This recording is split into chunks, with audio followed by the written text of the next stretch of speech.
युधिष्ठिर बोले कि मेऽहं दैवतं लोके किं वाप्यकं परायणं स्तुवन्तः कमः कमर्चन्तः प्राप्नुयुर्मानवा शुभम्। समस्त विद्याओं के स्थान प्रकाश के हेतुभूत लोक में एक ही देव कौन है, जिसके विषय में कहा है कि जिसकी आज्ञा से सब प्राणी प्रवृत्त होते हैं। यह प्रथम प्रश्न है।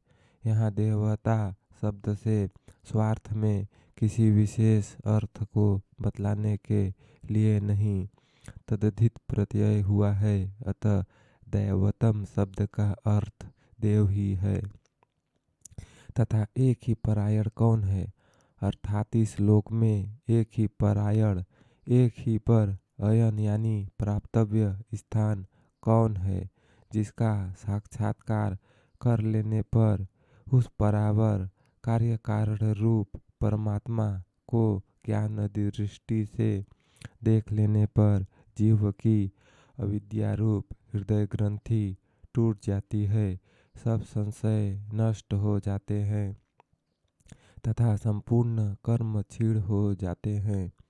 इस श्रुति के अनुसार हृदय ग्रंथि टूट जाती है, जिसके ज्ञान मात्र से ही आनंद स्वरूप मोक्ष प्राप्त होता है, जिसका जानने वाला किसी से भय नहीं करता, जिसमें प्रवेश करने वाले का फिर जन्म नहीं होता, जिसके जान लेने पर जो ब्रह्मा को जानता है वह ब्रह्मा ही हो जाता है। इस श्रुति के अनुसार मनुष्य वही हो जाता है तथा जिसे छोड़कर मनुष्यों के लिए कोई दूसरा मार्ग नहीं है।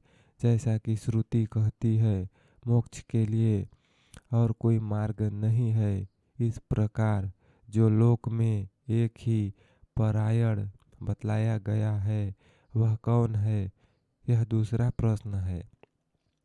और कौन से देव की स्तुति गुण कीर्तन करने से तथा किस देव का नाना प्रकार से अर्चन अर्थात बाह्य और आंतरिक पूजा करने से मनुष्य शुभ यानी स्वर्ग आदि फलरूप कल्याण की प्राप्ति कर सकते हैं, ये दो प्रश्न और हैं।